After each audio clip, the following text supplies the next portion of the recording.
रफ़ी अहमद किदवई और पंडित जवाहरलाल नेहरू का ये अद्भुत रिश्ता था। एक बार कांग्रेस के उम्मीदवार के खिलाफ गोविंद सहाय खड़े हो गए चुनाव में। पंडित नेहरू के पॉलिटिकल सेक्रेटरी भी एक ज़माने में। किसी कारणवश खफ़ा हुए और उन्होंने कांग्रेस के खिलाफ पर्चा भर दिया। पंडित जवाहरलाल नेहरू के पास शिकायत पहुंची कि उनको आर्थिक मदद रफ़ी अहमद किदवई दे रहे हैं। भैया सीडब्ल्यूसी में बड़ा बवाल हुआ। तो पंडित जवाहरलाल नेहरू ने खुद बुलाया सबके बीच में और कहा रफ़ी अहमद किदवई इस बात को क्लियर करेंगे, साफ करेंगे। तो रफ़ी साहब सबके बीच में खड़े हुए। उन पे आरोप लगाया गया कि कांग्रेस के उम्मीदवार के खिलाफ गोविंद सहाय की आपने आर्थिक मदद की। तो रफ़ी साहब खड़े होते हैं और हाथ जोड़ करके माफ़ी मांगते हैं। कहते हैं कि बहुत मुझे अफ़सोस है, मुझे बहुत दुःख है कि मैंने गोविंद सहाय से जितने पैसे की, जितनी आर्थिक मदद करने का वादा किया था, मैं उतनी नहीं कर पाया।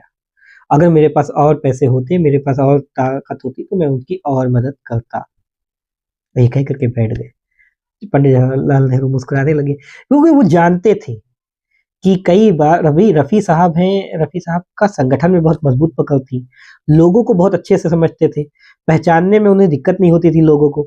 तो गोविंद सहाय को वो बहुत मानते थे, गोविंद सहाय को। और बाद में गोविंद सहाय ने बहुत काम किया। आरएसएस पे सबसे मजबूत किताब अगर कहा जाए तो गोविंद सहाय जी की लिखी हुई है सन 1948 में, जो आरएसएस को बेनकाब करती है। तो रफ़ी अहमद किदवई ने उनका साथ दिया कांग्रेस के उम्मीदवार के खिलाफ जाकर के। पहले पार्टी ऐसे भी थी कि अपने अच्छे लोगों को लाने के लिए होता है, कई बार आपसे भाई चुनाव गलत हो जाते हैं, लेकिन आप ठीक लोगों के साथ खड़े हो जाते हैं। ये रफ़ी साहब थे और उसके बाद उनके ऊपर कोई कार्रवाई नहीं हुई। ये पंडित जवाहरलाल नेहरू थे।